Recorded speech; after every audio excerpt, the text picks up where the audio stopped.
Let us now discuss on storage options in AWS. Okay, so in this specific video, we are going to do an overall sum up, and we are going to see what actually storage type is and what are the three sort of classification we are going to coming in the that we are going to discuss in the forthcoming video. All right, so let us start with storage options. Right, so whenever we're discussing with storage option, we are discussing about the actual storage. Right, so yeah, let us start. So EC2 instance storage option in AWS refers to various types of storage options that can be used with EC2 instances.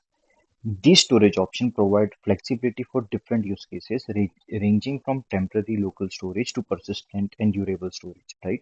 So because data can be of different sort of forms, right? It can be Excel format, it can be into .sql file, it can even be a photo, it can be a video file, it can be any unstructured and structured data, right? So based on the classification of data and based upon our use case, we can actually choose the perfect storage option in AWS, right? So in this specific one, we are going to discuss three sort of storage option. That is EBS, which stands for Elastic Block Store. Second is EFS, which stands for Elastic File System, and third is S3, which stands for Simple Storage Service. Right.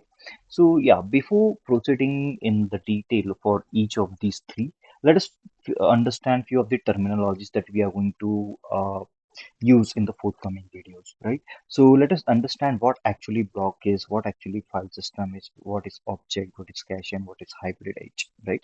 So yeah, let's start with the first one, that is block. So block, as we understand it, we are talking about chunk. So data are break into chunks for accessing it fast, right? So block stores data by breaking it into blocks for faster access. It is often used in databases and operating system, right? Here we are breaking the data into chunks, right? Coming to file system. File system, if you want to understand it, just like the ES file explorer we have, just like the file manager we have in our Android and iPhones, right?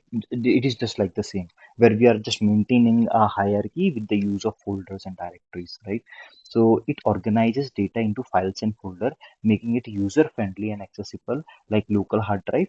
It is oftenly using NAS, that is network attached storage, right? Third is object storage. Now, an object storage is can be anything. It can be a file, it can be a photo, it can be even a .sql file. So any unstructured data can be known as an object. So let us go through the definition.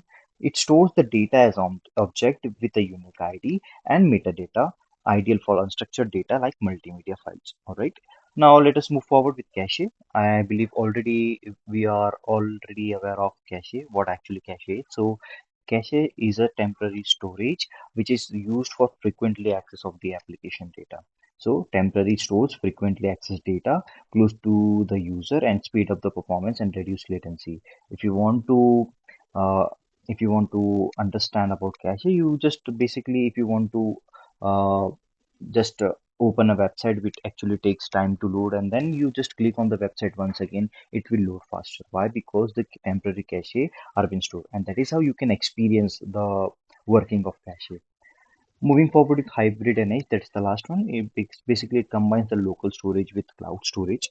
It is used for optimizing the performance and data and cost management, right? Now let us start with the actual definition, and we are going to learn more about it in detail in the coming videos, where we are going to see the theoretical part of it. We are going to see the practical demonstration, how we can use EBS, EFS, and S3. There are various things and multiple aspects that we need to learn about. Here is just a short summary that we are going to discuss, right? So yeah, let's understand about Amazon EBS. So it provides a block level storage that you can attach to EC2 instance. It's just like a virtual hard drive that persists independent life of the instance, right? So as we discussed earlier, it consists of the block level storage, like the data are broken into chunks.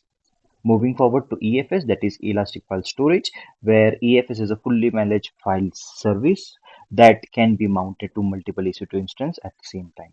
Because here the data is stored in a hierarchical level in files and folder format. Now the last